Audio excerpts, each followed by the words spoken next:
Hi friends, আমি কিষাণু হাজরা। সবাইকে স্বাগত জানিয়ে আজকের ভিডিওটি শুরু করছি। তো আজকে আমি সাধারণত এখানে দেখতে পাচ্ছেন আর জোড়া ফিঞ্চের 4টে বাচ্চা বেরিয়েছে। প্রায় 15-20 দিন, 10-12 দিন হয়তো আগে বেরিয়েছে। তো বাচ্চাগুলো নিজে থেকে খেতে শিখে গেছে। তো এদের আলাদা করতে হবে, কারণ এর যে মা বাবা তারা আবার ডিম পারবে, নাহলে পারতে পারবে না। ডিম পারলেও বাচ্চাগুলো নড়িয়ে আর বাচ্চা হবে না, মানে ডিমগুলো নড়িয়ে দিলে আর বাচ্চা হবে না। তো বাচ্চাগুলোকে আলাদা করতে হবে। তো চলুন, এবং যে চুবড়িটা যাতে ডিম পারে, তো একবার বাচ্চা উঠে গেলে আপনারা চেষ্টা করবেন ওই চুবড়িটা ভালো করে পরিষ্কার করে দেওয়া। তো চলুন বাচ্চাগুলো ধরে আলাদা করি।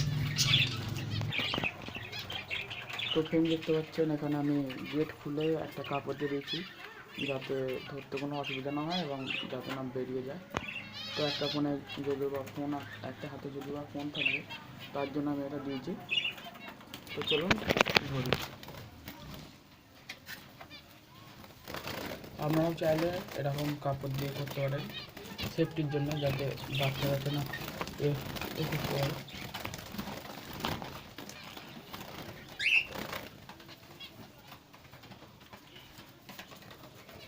তো দেখতে পাচ্ছেন আমি একটা বাচ্চা ধরে ফেলছি।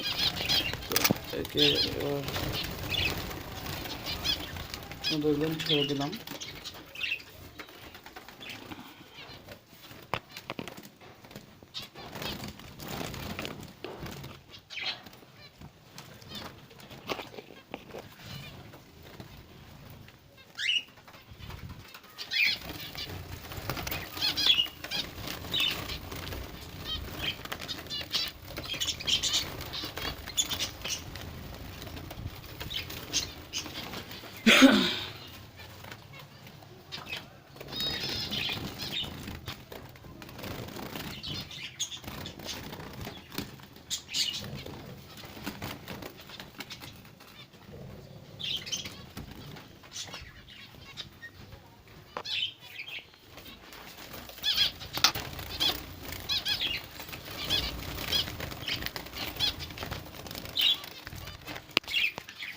তো ফ্রেন্ডস, আমরা ছবিটা বের করে নিয়েছি। তো দেখতে পাচ্ছেন পায়খানায় ভর্তি। তো আপনারা প্রত্যেকবার চেষ্টা করবেন যাতে একবার বাচ্চা উঠলেই আবার ছবিটা পরিষ্কার করে দেওয়া, কারণ এর মধ্যে প্রচুর পায়খানা থাকে এবং নানা রকমের পোকা থাকে। তো পাখির পক্ষে ক্ষতিকর। তো আমরা এটা পরিষ্কার করবো। তো চলুন পরিষ্কার করবো, কিন্তু পরিষ্কার করে আপনাদের দেখাচ্ছি ভিডিওতে। তো বন্ধুরা দেখতে পাচ্ছেন আমি বের করে নিচ্ছি চুবড়ি থেকে প্রচুর পরিমাণে পায়খানা, এবং দেখুন প্রচুর চুবড়িতে পোকা আছে। পোকা অনেক পোকা আছে। তো এইগুলো আপনারা নিতে পারেন, এইগুলো ভালো করে। তো এই ঘাসগুলো আপনারা নিতে পারেন, একটু ভালো করে করে নেবেন যাতে গুগুলো ধরে যায়। তো এইগুলো আমি এর ভেতরে চুড়ির ভেতরে পুড়ে তারপর দেখাচ্ছি। তো ফ্রেন্ডস দেখুন, আমি সব এগুলো ঢুকে দিয়েছি, খড়কুটি ঘাস এবং গুগুলো দেখুন এখানে ফেলে দিয়েছি। তো আর একটা ইম্পর্টেন্ট কথা আপনাদের বলি, তো যাদের তলায় পাখি আছে, আমার যেমন ঘরে আছে, কোনো অসুবিধা হবে না।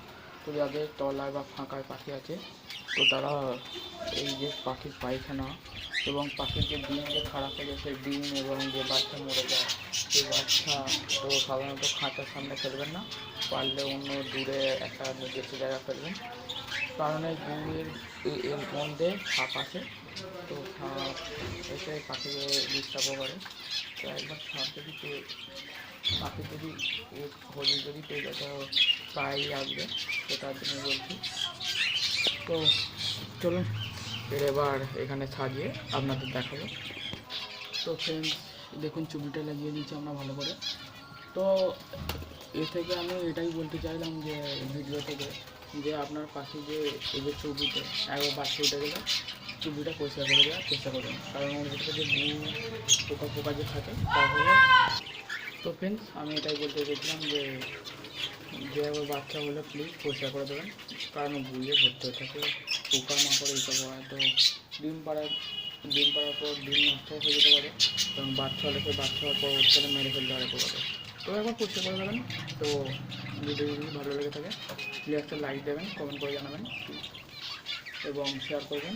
আর যদি নতুন হয়ে থাকেন প্লিজ সাবস্ক্রাইব করবেন। তো আমি এখানে ভিডিওটি শেষ করছি। জয় হিন্দ, ভালো থাকবেন।